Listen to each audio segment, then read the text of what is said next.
حاجی اوس زمونږ سره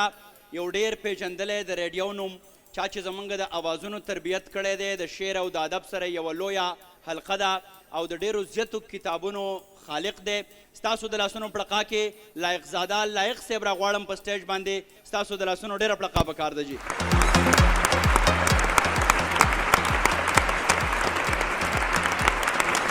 حاجي زمونږه کلاړې باجوړ ته کمیستور مال راوړه تازه تازه ګلونه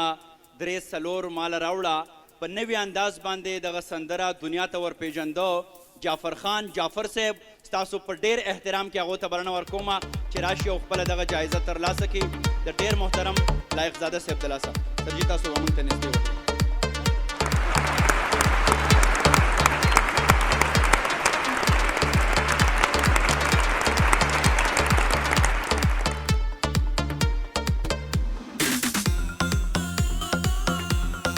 ډېره زیاته مننه کوو شکریه زمونږ سره یو بل فیمیل ناست ده ډېره تکړه سوشل اکټیویسټ هم ده بزنسمین هم ده مریم ته خواست دی چې راشي او خپل ایوارډ واخلي مریم یوه ډېره تکړه مېرمن او ډېرې زیاتې هلې ځلې کوي د راتګ دپاره یې ډېره زیاته مننه هم کوو ټولنیزه فعاله ده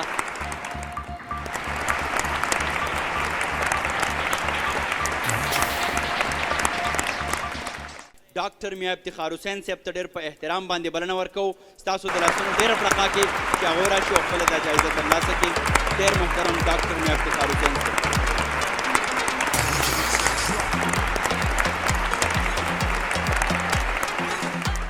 زمونږه د بزنس د دنیا پیژندلی نوم ډېر محترم شهزاد علم صاحب ته بلنه ورکومه ستاسو په ډېر احترام کې چې هغوی راشي او د ډېر محترم لایق زاده صاحب نه خپله دغه جایزه ترلاسه کړي ډېر محترم شهزاد علم صاحب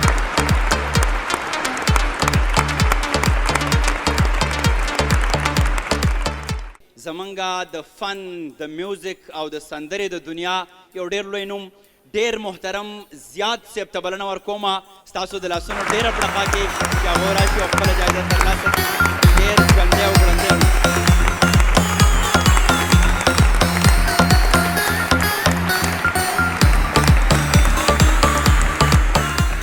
زیاد به چونکې داسې نه پرېږدو د دیو د سندرې سره مینه ده او زموږ د دیو سره مینه ده او زیاد صاحب الله یو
ډېره پړقا پکار ده زیات صاحب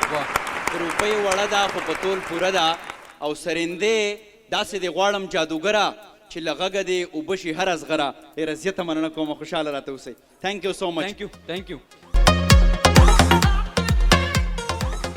ویم یا لکه زه خو دلته راغلی مغه کوربه رسټورنټ راغلی نو د خدای بې انصافه چې ځان سره خو یو ډالۍ راوړې و دا خلک ټول نهر دي یا عزیر صاحبو د خوراک او د خېټې نه بغیر د څه کار هم شته که نه خوراک دی او تاسو یې یاره ګوره که نه نو هغه راغې خبرې هم وله نه ورتلې خبرې هم په مزه مزه کوي نو کم از کم چې یو 50 شپېته شاپرې خو یې راوړې وي دا ټول ناست دي عدنان واپس یا تخبې نه راغلی دی دا خبره خو نشته که نه ده له پکار و چې ځان سره خو یو ټرک راوړی وي سکسېدل خو یې نه عزیر صاحب دلته زموږ سره یونسا والا ناست دی او ګردی سرنجان او دغه جوړۍ دغه ورپسې راوړو نو بیا دې څنګه راخوښه ده توبه وباسه ویمه که ما ولې داسې ترینګولې ورکړه که نو په هوا به روانې پاسه وه پیسه وه اوس به یې خامخا پاسه ویم پیسه وې دا دې چلو مزه مزه راځو دا نن سبا بجلی میجلی نشته نن سبا ټول چې دی نو دا یو دغه لګېدلي دا څه ورته سولرې نو زه یو دوکان ته لاړم دوکاندار ته مې یو دوه پکې مې پکار دي وی واخله که نه نو پکې مې روچت کو 400 روپۍ مې وله ورکړې چې را روانېدم وي شیشه ورسره نه وړې مې نه نو دا خو بغیر شیشې نه چلیږي مې نه دی چلیږي وی دا په جرنیټر هم نه چلیږي مې نه دی چلیږي نو وی ته بیا په څه چلې نو مې ستا دې سره سویمه ده نو ویده به تاله پکې یو پکې انعام راکم خدا راته و چې بغیر شیشې به چلې څنګه ښه نو مې واوره د یو پکې نه به یو تار روچت کم د بل پکې نه به تار روچت کم او دې شیشې ته به یې ولګوم یو انګریز پاکستان ته راغلو نو پیسې کې دی راو نو هغه چې نو ټوله میاشتې د چرګو انډې وخوړې نو چې واپس ته نو هغه څوکیدار دغه ورته وایي هغه بیره وی داسې چل دی چې تا خو ټوله میاشتې د چرګو انډې وخوړې دا ولې هغه دی په پاکستان کې په هر یو څیز کې ملاوټ کیږي خو په دې چرګې اګو کې نه کیږي لاړه چې څنګه لاړ نو په شان اورګه د پیرنګي بچیا وی مام د باندې تمامي میاشتې د شمشاتېږي وخوړې ډېره مننه ډېره زیاته مننه کوم thank you عزیر صاحب زمونږ د مزاح یو ډېر پیژندلی نوم دی بغیر څه د ځنډ نه د موسیقۍ په لور باندې ځو د جنوبي پښتونخوا ګل ګل سندرغاړی چې د اتڼ دپاره هغه یو ځانګړی نوم لري ستاسو د لاسونو پړقا کې راغواړو وحید اچکزی د لاسونو ډېره پړقا پکار دي